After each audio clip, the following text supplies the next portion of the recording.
मध्य प्रदेश के मुख्यमंत्री डॉक्टर मोहन यादव एवं बाबा बागेश्वर द्वारा डॉक्टर संदीप को भामाशाह पुरस्कार से किया गया सम्मानित। खजुराहो के महाराजा छत्रसाल कन्वेंशन सेंटर में बुंदेलखंड विकास और यथार्थ विषय पर 2 दिवसीय परिसंवाद कार्यक्रम का आयोजन किया गया, जिसमें मध्य प्रदेश के मुख्यमंत्री मोहन यादव सहित बागेश्वर धाम के पीठाधीश्वर पंडित धीरेन्द्र शास्त्री मुख्य अतिथि के रूप में उपस्थित रहे। इस कार्यक्रम में बुंदेलखंड में उत्कृष्ट सेवाएं देने वाले कई गणमान्यों को सम्मानित किया गया। विधिवत रूप से दीप प्रज्वलन एवं पूजन के साथ कार्यक्रम की शुरुआत की गई। कार्यक्रम में मृत्यु उपरांत वरिष्ठ स्तंभकार प्रशांत वाजपेयी की धर्मपत्नी वर्णिका वाजपेयी को रामशंकर अग्निहोत्री नारद पत्रकारिता सम्मान एवं 2 लाख का चेक सौंपा गया। यह सम्मान झांसी जनपद के प्रतिष्ठित समाजसेवी डॉक्टर संदीप सरावगी के माध्यम से मंचासीन अतिथियों के साथ उनके हाथों से दिया गया। कार्यक्रम में उपस्थित अतिथियों के द्वारा डॉक्टर संदीप की खुलकर सराहना की गई। इस योगदान के लिए डॉक्टर संदीप को भामाशाह पुरस्कार से भी सम्मानित किया गया। इसके अतिरिक्त डॉक्टर के प्रजापति को चिकित्सा क्षेत्र में चरक सम्मान, डॉक्टर निवेदिता शर्मा, ओंकार सिंह एवं कृपा शंकर चौबे को बाल अधिकार संरक्षण के क्षेत्र में उत्कृष्ट सेवाओं से सम्मानित किया गया। साथ ही निर्मल दास नारंग को सहारिया जनजाति समाज के बीच शिक्षा एवं सामाजिक क्रांति करने के लिए सम्मानित किया गया।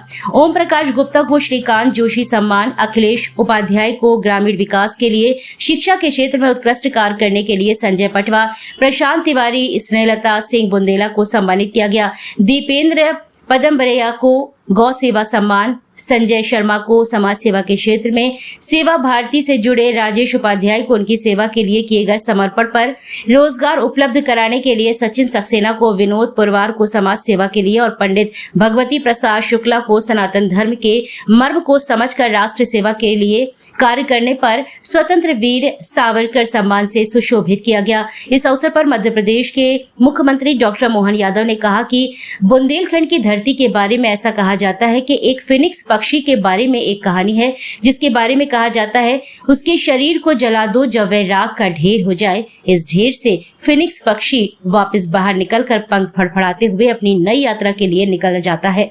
यहाँ के वीरों ने कभी किसी के सामने सिर नहीं झुकाया। अपनी वीरता, शौर्य, साहस, पराक्रम, पुरुषार्थ का उदाहरण आप ये खजुराहो के मंदिर को देख रहे हो।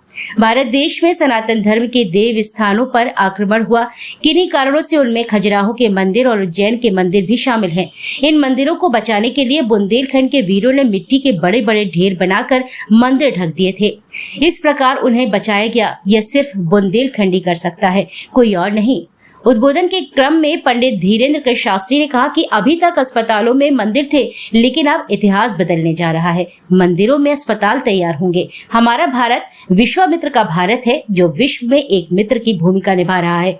हमारे प्रधानमंत्री विश्व के सभी नेताओं जेलेंस्की, पुतिन और ट्रंप से एक साथ बात करते हैं। दूसरी ओर विश्व के नेता पुतिन जेलेंस्की से और ट्रंप पुतिन से बात नहीं करते। बुंदेलखंड को 23 फरवरी के दिन एक बड़ी सौगात देने प्रधानमंत्री नरेंद्र मोदी आ रहे हैं। हमारा बुंदेलखंड अद्भुत है। यहाँ औद्योगिक क्षेत्र के लिए अपार संभावनाएं हैं। हमारे बुंदेलखंड में विभिन्न संस्कृतियों के लिए भी अपार संभावनाएं हैं। ऐसी भूमिका न दुनिया के खंड खंड में जन्म दइयो विधाता बुंदेलखंड में। आगे के क्रम में खजुराहो सांसद विष्णुदत्त शर्मा ने कहा कि खजुराहो अब एक नई पहचान आइकॉनिक सिटी के रूप में तैयार होगा, जिसका हमारे देश में प्रधानमंत्री नरेंद्र मोदी ने सपना देखा है। मैं सौभाग्यशाली हूं कि मुझे यहां सेवा करने का अवसर आमजन ने दिया है। आगे के क्रम में संघर्ष सेवा समिति के संस्थापक डॉक्टर संदीप ने कहा, बुंदेलखंड यज्ञ, तप, साहस और शौर्य के लिए जाना जाता है। बुंदेलखंड मात्र एक ऐसा क्षेत्र है जहां वीरों के साथ वीरांगनाओं ने भी देश का नाम रोशन किया है। बुंदेलखंड का हृदय स्थल झांसी आज पूरे विश्व में झांसी की रानी के नाम से जाना जाता है। रानी झांसी, मेजर ध्यानचंद्र, चंद्रशेखर आजाद, मैथिली शरण गुप्त आदि को हम अपना आदर्श मानते हुए समाज सेवा के क्षेत्र में संपूर्ण बुंदेलखंड में कार्य कर रहे हैं। हमारा संगठन जाति पाति से परे होकर समाज सेवा के क्षेत्र में धरातल स्तर पर कार्य कर रहा है। अब तक हम सैकड़ों बेटियों के पैर पखार कर विदा कर चुके हैं। वही चिकित्सा, शिक्षा और खेल क्षेत्र में भी हमारा संगठन कार्य कर रहा है। महिला सशक्तिकरण की बात करें तो हमारे क्षेत्र की महिलाएं काफी सशक्त है। बस उन्हें उजागर करने की आवश्यकता है। इस अवसर पर हजारों की संख्या में क्षेत्रीय लोग एवं गणमान्य नागरिक उपस्थित रहे।